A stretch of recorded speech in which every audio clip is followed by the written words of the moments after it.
Bueno, la noticia importante de la semana. Ya tenemos Premio Nobel de Fisiología o Medicina 2025, otorgado por la Asamblea Nobel del Instituto Karolinska. Así es, y los galardonados son 3 investigadores, Mary E. Bronco y Fred Ramsden, de Estados Unidos, y Shimon Sakaguchi, de Japón. ¿Y el motivo? Algo que suena complejo. Por sus descubrimientos sobre la tolerancia inmunológica periférica. Exacto, un concepto clave. Y esto los lleva a la pregunta de fondo, ¿no? Nuestro sistema inmune es increíble defendiéndonos, pero ¿cómo sabe a qué atacar y qué dejar en paz? O sea, ¿por qué no nos ataca a nosotros mismos todo el tiempo? Es la gran pregunta de la inmunología realmente. Para entenderlo bien, vamos a explorar los documentos oficiales del Nobel, el comunicado de prensa y el material científico que publicaron. Queremos desentrañar qué es eso de la tolerancia inmunológica periférica y por qué el trabajo de Brunko, Ramsdell y Sakaguchi fue tan crucial. Así que, bueno, empecemos a analizar esto. Perfecto. Y para arrancar, creo que hay que poner en perspectiva el trabajo titánico del sistema inmunitario. Es nuestro guardián constante, ¿eh? Activo día y noche. Contra miles de invasores diarios, ¿cierto? Virus, bacterias. Millones. Sin él simplemente no sobreviviríamos. Pero la tarea es de una fineza increíble. Claro, no es solo disparar a todo lo que se mueva. Para nada. Tiene que ser selectivo. Los microbios son muy astutos. A veces se camuflan, se parecen a nuestras propias células. Distinguir lo propio de lo ajeno es un desafío constante. Un equilibrio muy delicado. Vital. Porque un error, una confusión. Puede ser terrible. Y ahí es donde aparecen las enfermedades autoinmunes, me imagino, cuando ese sistema de reconocimiento falla. Exactamente. Son esas situaciones trágicas donde el sistema inmune, digamos, se equivoca y ataca los propios órganos, los propios tejidos. Hablamos de enfermedades como la artritis reumatoide, la diabetes tipo 1, el lupus. Todas ellas son ejemplos de una regulación que falló. Y esto nos muestra lo importantísimos que son los mecanismos de control que normalmente mantienen la paz interna. Entendido. Entonces, antes de estos descubrimientos que ganaron el Nobel, ¿qué se creía? ¿Cómo se pensaba que el cuerpo evitaba estos ataques internos? Bueno, la idea central giraba en torno a unas células clave. Las células T. Son como los soldados especializados del sistema inmune.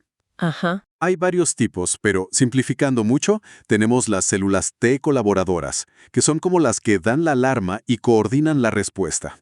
Y las T asesinas, que van directo a eliminar células infectadas o incluso tumorales. Eso es. Ahora, lo fascinante es cómo reconocen al enemigo. Cada célula T tiene en su superficie un receptor único, como un sensor molecular. Único para cada célula. Único. Y la diversidad es, bueno, astronómica. Gracias a un proceso de mezcla de genes al azar, nuestro cuerpo puede generar una variedad potencial de más de 1000 billones, 10 elevado a 15. 1000 billones de sensores distintos. Es una locura. Una capacidad increíble para reconocer casi cualquier cosa extraña que pueda aparecer. Pero claro, si los generas al azar, alguno tiene que salir que reconozca nuestras propias proteínas, ¿no? Ahí está el peligro. Justamente.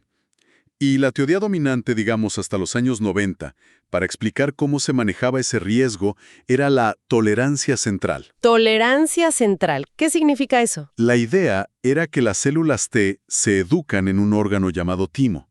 Está en el pecho.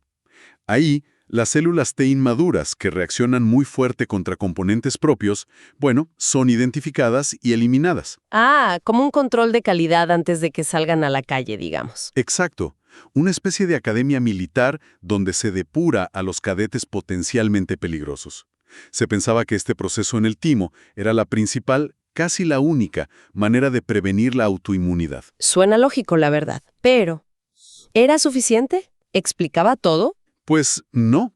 La evidencia se acumulaba y mostraba que algunas células T, que sí reconocían lo propio, las autorreactivas, lograban graduarse del timo. Salían a circular por el cuerpo. Ups. Entonces, ¿qué evitaba que causaran problemas fuera? Buena pregunta. De hecho, hubo una hipótesis bastante antigua de los años 70 que hablaba de unas supuestas células T supresoras. Se pensaba que quizás ellas hacían ese trabajo de control afuera, en la periferia. ¿Y qué pasó con esa idea? ¿Por qué no prosperó? Bueno, tuvo una historia complicada. Los experimentos iniciales fueron difíciles de replicar, algunas conclusiones se vieron como exageradas y sobre todo faltaban marcadores claros para identificar esas supuestas células de forma consistente. O sea, no había pruebas sólidas. Exacto. Y la falta de pruebas llevó a que la comunidad científica en general como que le diera la espalda a esa idea. El campo de las células supresoras quedó, bueno, prácticamente muerto durante años. Vaya, un callejón sin salida científico. Y me imagino que ahí es donde entra uno de los laureados. Alguien que decidió mirar de nuevo. Aquí es donde la historia se pone muy, muy interesante. Y donde entra en escena Shimon Sakaguchi. A principios de los 80 él estaba en Japón y se topó con unos resultados experimentales de otros investigadores que le llamaron mucho la atención. Eran casi paradójicos. ¿Qué habían encontrado esos otros investigadores? ¿Habían hecho algo drástico? Quitarle el timo a ratones recién nacidos. Uno pensaría que eso debilita el sistema inmune. No. Claro, le quitas la escuela. Pero si la cirugía se hacía muy temprano, justo a los 3 días de nacer, pasaba algo totalmente inesperado. En lugar de debilitarse, el sistema inmunitario de esos ratones se volvía loco. Desarrollaban enfermedades autoinmunes gravísimas. Se atacaban a sí mismos. Pero qué raro, quitar el centro de entrenamiento causaba un descontrol total, no una debilidad. Eso sí que va contra la intuición. Totalmente. Y Sakaguchi pensó, esto tiene que decirnos algo importante sobre la regulación que ocurre fuera del timo. Claro, en la periferia. Así que diseñó un experimento clave. Tomó células T ya maduras de ratones adultos sanos Ok. y las inyectó en esos ratones sin timo que estaban sufriendo la autoinmunidad. ¿Y qué pasó? ¿Logró calmar ese sistema inmune fuera de control? Exactamente eso. La inyección de esas células T maduras normales protegía a los ratones, evitaba que desarrollaran las enfermedades autoinmunes. Ajá. Para Sakaguchi, esta era la prueba que necesitaba. Tenía que existir entre las células T maduras normales una subpoblación especializada, una especie de células T guardianas, cuya función era mantener a las otras bajo control, operando allá afuera, en la periferia. Una idea valiente considerando que lo de las células supresoras estaba tan mal visto en ese momento. Muy valiente. Pero claro, una cosa era tener la idea y la prueba funcional, y otra, muy distinta, era identificar a esas células guardianas. ¿Cómo distinguirlas del resto? Me imagino que ese fue el gran reto. Si se parecían a las otras T. Fue un desafío enorme que le llevó casi una década. Sabía, por sus experimentos, que las células protectoras eran del tipo CD4+. Un momento. CD4+, pero esas son las T colaboradoras, las que normalmente activan la respuesta inmune, ¿no? Exacto. Ahí estaba la gran paradoja. Las células que parecían estar apagando el fuego autoinmune eran del mismo tipo general que las que suelen encenderlo. Iba contra toda lógica establecida. ¡Qué desconcertante! ¿Y cómo resolvió ese rompecabezas? Con mucha perseverancia. Y en 1995 publicó el hallazgo clave. Demostró que estas células T guardianas no solo tenían CD4 en su superficie, sino que también expresaban niveles muy altos de otra proteína, la CD25. Ah, una marca distintiva. Una combinación, CD4 y CD25 altas. Precisamente. Esa era la firma. Las llamó células T reguladoras, o TREX. Fue un descubrimiento fundamental, pero hay que decirlo. La comunidad científica seguía escéptica, ¿verdad? Mucho escepticismo. La mala fama de las antiguas células supresoras pesaba. Hacían falta más piezas para que todo el mundo aceptara que esto era real y era importante. Y curiosamente, esas piezas cruciales estaban apareciendo casi al mismo tiempo, pero en un lugar y contexto totalmente distintos. Una historia paralela. Así es. Ahora tenemos que viajar a Estados Unidos y enfocarnos en una historia casi detectivesca, la del ratón Scurfy. Scurfy, que dijimos, significa escamoso. ¿Qué le pasaba a ese ratón? Era una mutación espontánea que apareció en los años 40 en un laboratorio en Oak Ridge, Tennessee. Un lugar con historia, ligado al proyecto Manhattan. Fíjate qué curioso. ¿En serio? Vaya detalle. ¿Y la enfermedad? Terrible. Los ratones macho que nacían con esta mutación tenían la piel muy mal, escamosa, agrietada. Además, el vaso y los ganglios linfáticos se les hinchaban enormemente. Y morían muy jóvenes, en apenas unas semanas. Pobres animales. ¿Y se sabía la causa? Bueno, pronto se vio que era un problema genético ligado al cromosoma X. Por eso afectaba gravemente a los machos XY y las hembras XX podían ser portadoras sin enfermar. Ah, claro. Pero la causa molecular exacta fue un misterio por décadas. No fue sino hasta los años 90, con mejores herramientas, que se descubrió la verdad. La enfermedad de los ratones Scurvy era una enfermedad autoinmune brutal. Otra vez, un sistema inmune descontrolado atacando al propio cuerpo. La conexión parece obvia ahora. Parece obvio ahora, sí. Y aquí es donde conectamos con los otros dos laureados, Mary Brunko y Fred Ramsdell. En los 90 trabajaban juntos en Seattle en una empresa de biotecnología, Celtech Chiroscience, mencionaste. Exacto. Y su objetivo era justamente entender mejor las enfermedades autoinmunes para buscar nuevos tratamientos, nuevos fármacos. Y pusieron el ojo en el ratón Scurvy. Si encontramos el gen que falla en este ratón, tendremos una pista directa sobre qué va mal en la autoinmunidad humana. Esa era la lógica. Identificar el gen mutado en Scurvy podía revelar un interruptor clave de la regulación inmunitaria. Así que se lanzaron a esa búsqueda. Que en los 90 debió ser como buscar una aguja en un pajar, ¿no? Con la tecnología de la época. Totalmente. El cromosoma X del ratón tiene como 170 millones de pares de bases. Era una tarea monumental, buscar una pequeña mutación ahí. ¿Y cómo lo hicieron? ¿Por dónde empezaron? Fue un trabajo súper minucioso, de mucha paciencia. Primero, usaron marcadores genéticos para ir acotando la zona sospechosa del cromosoma X.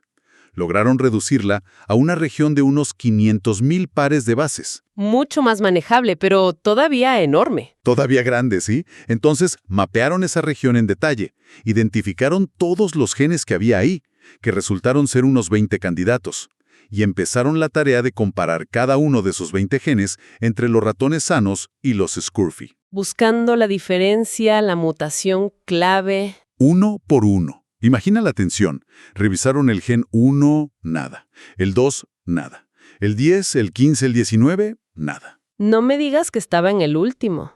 Estaba en el último. En el 20º gen de la lista encontraron la mutación que causaba la enfermedad de Scurvy. Años de trabajo culminando en ese momento. Increíble. ¡Qué perseverancia! Impresionante. ¿Y qué clase de gen era? ¿Se sabía algo de él? Era un gen nuevo, no se conocía su función, pero vieron que su estructura se parecía a la de otros genes de una familia llamada 4-Cat Box, o FOX. Ah, la familia Fox. Sí, y estos genes FOX suelen ser reguladores maestros, o sea, controlan la actividad de muchos otros genes. Así que a este nuevo gen lo llamaron FOXP3. FOXP3. El gen que fallaba en el ratón Scurvy. Pero la historia no quedó ahí, ¿verdad? Brunko y Ramsdell dieron un paso más, conectándolo con humanos. Correcto. Ese fue el siguiente gran avance, que publicaron en 2001 en Nature Genetics. Mientras estudiaban FOXP3, empezaron a sospechar. Había una enfermedad humana muy rara pero devastadora, llamada síndrome IPEX. IPEX, la del nombre complicado. Immune Dysregulation Polyendocrinopathy Enteropathy X-linked Syndrome. Básicamente una enfermedad autoinmune terrible en niños varones ligada al cromosoma X, igualito que el ratón Scurvy. La conexión era demasiado sospechosa. Exacto. Brunko y Ramsdell consiguieron localizar el gen FOXP3 humano, la versión nuestra de FOXP3. Obtuvieron muestras de pacientes con IPEX de diferentes lugares, y bingo. Encontraron mutaciones. Encontraron mutaciones dañinas que inactivaban el gen FOXP3 en esos niños. Era la confirmación. ¡Wow! Ahí es donde todo encaja perfectamente, ¿no? Tenías un gen específico, FOXP3, y si se rompía, causaba autoinmunidad severa, tanto en ratones como en humanos. Eso tenía que ser importantísimo. Fue un descubrimiento demoledor. La prueba genética irrefutable. Este gen, FOXP3 o FOXP3, era absolutamente esencial para mantener a raya el sistema inmunitario, para prevenir la autoinmunidad. Y claro, con esta evidencia tan fuerte sobre FOXP3, me imagino que la gente empezó a mirar de nuevo a las TREX de Sakaguchi, ¿no? Las CD4+, CD25+. ¿Tendrían algo que ver con FOXP3? Exactamente. El descubrimiento de FOXP3 fue como echarle gasolina al fuego del interés por las TREX. Revitalizó todo el campo. ¿Sería FOXP3 la clave que controlaba a esas células? La conexión final que faltaba. Y la conexión final no tardó en llegar. Hacia 2003, varios grupos, incluyendo el de Sakaguchi, publicaron trabajos clave, por ejemplo en Science, que demostraban sin lugar a dudas la relación. ¿Y cuál era? Que el gen FOXP3 es de hecho el interruptor maestro absoluto que controla el desarrollo y la función de las células T reguladoras. O sea, sin FOXP3 no hay TREGs funcionales. Correcto. Si FOXP3 no funciona bien, las TREGs o no se forman o no pueden hacer su trabajo. Y el resultado es ese descontrol inmunitario terrible que se ve en los ratones Scurfy y en los pacientes con IPEX. Entendido. Entonces, ahora sí, podemos definir bien qué es la tolerancia inmunológica periférica por la que ganaron el Nobel. Ahora sí, es ese mecanismo de control fundamental que opera fuera del timo, en los tejidos, en la periferia, y está mediado principalmente por estas células T reguladoras, TREGs, que dependen totalmente de FOXP3 para funcionar. Y su trabajo es mantener la paz, digamos. Exacto. Tienen una doble función crítica. Por un lado, patrullan y frenan activamente a las células T autorreactivas que se hayan podido escapar del timo, evitando así la autoinmunidad. Ok, la prevención. Y por otro lado, también son cruciales para apagar la respuesta inmune una vez que una infección se ha controlado. Evitan que la inflamación se pase de rosca y cause daño innecesario a nuestros propios tejidos. Son, como dice el Nobel, las guardianas de la paz inmunológica en la periferia. Me encanta esa analogía. Guardianas de la paz. Entonces tenemos como dos capas de seguridad. La selección inicial en el timo, la tolerancia central. Ajá, muy elegante, sí. Y descubrir esta segunda capa, la periférica, y entender su base molecular con FOXP3 y las Tregs, bueno, ha revolucionado la inmunología moderna. Y más allá de entenderlo, ¿qué impacto ha tenido en la práctica? Decías que Branco y Ramsdell buscaban blancos para desarrollar fármacos. El impacto potencial es gigantesco, y ya estamos viendo los primeros frutos. Estos descubrimientos abrieron avenidas terapéuticas completamente nuevas. Ahora se puede pensar en modular la actividad de las Tregs para tratar enfermedades. ¿Y se está haciendo ya? ¿Hay ejemplos? Sí. Hay muchos ensayos clínicos en marcha. Por ejemplo, en cáncer. Resulta que los tumores son muy astutos y a menudo atraen a las Tregs para que los protejan. Crean como un escudo inmunosupresor a su alrededor. Ah, las usan para defenderse de nuestro propio sistema inmune. Exacto. Así que una estrategia que se está probando mucho es usar fármacos para bloquear o eliminar esas Tregs específicamente dentro del tumor. La idea es quitarles el escudo y permitir que nuestras células T asesinas ataquen al cáncer. Muy interesante. Y al revés, en las enfermedades autoinmunes, donde el problema es un exceso de ataque. Ahí se busca lo contrario, claro. Se intenta potenciar la función de las Tregs o aumentar su número para que calmen ese ataque inmune contra lo propio. ¿Cómo se hace eso? Se están probando varias cosas. Por ejemplo, administrar dosis bajas de interleucina 2, que es una molécula que ayuda a las Tregs a sobrevivir y funcionar mejor. O estrategias parecidas para evitar el rechazo de órganos trasplantados. Tiene sentido, para que el cuerpo tolere el nuevo órgano. Exacto. E incluso hay enfoques más personalizados, sacar Tregs del propio paciente, multiplicarlas en el laboratorio, a veces modificándolas para que sean más potentes o vayan a un sitio específico, y luego volver a inyectárselas. Suena a medicina del futuro, pero ya está pasando. Manipular ese equilibrio inmune. Ese es el gran objetivo, aunque todavía estamos aprendiendo mucho. El sistema inmune es increíblemente complejo, y tocar una pieza puede tener efectos inesperados en otras. Encontrar el punto justo es el desafío. Claro. Pero el conocimiento fundamental que nos dieron Sakaguchi, Brunko y Ramsdell, esa es la base indispensable para siquiera poder intentar estas terapias. Nos dieron las herramientas moleculares y celulares para entender y, ahora, empezar a modular la tolerancia periférica. De verdad, como dice la Asamblea Nobel, es un beneficio enorme para la humanidad. Hagamos una recapitulación rápida. Entonces, para que quede claro. Tuvimos a Sakaguchi, que fue contra la corriente y descubrió las células T reguladoras, las Tregs, con experimentos muy ingeniosos. El pionero de las Tregs. Luego, en paralelo, Brunko y Ramsdell, haciendo un trabajo casi de detectivas genéticos, encontraron el gen clave FOXP3 al estudiar al ratón Scurfy y lo conectaron con la enfermedad humana IPEX. La pieza genética fundamental. Y finalmente, la unión de las dos historias. Se demostró que FOXP3 es el gen maestro que controla a las TREX. Y todo eso define la tolerancia inmunológica periférica. Exacto. 3 caminos que convergieron para revelar un mecanismo esencial de nuestra biología. Entonces, ¿qué significa todo esto? Pues significa que ahora entendemos mucho mejor por qué, la mayor parte del tiempo, nuestro sistema inmunitario nos defiende sin atacarnos.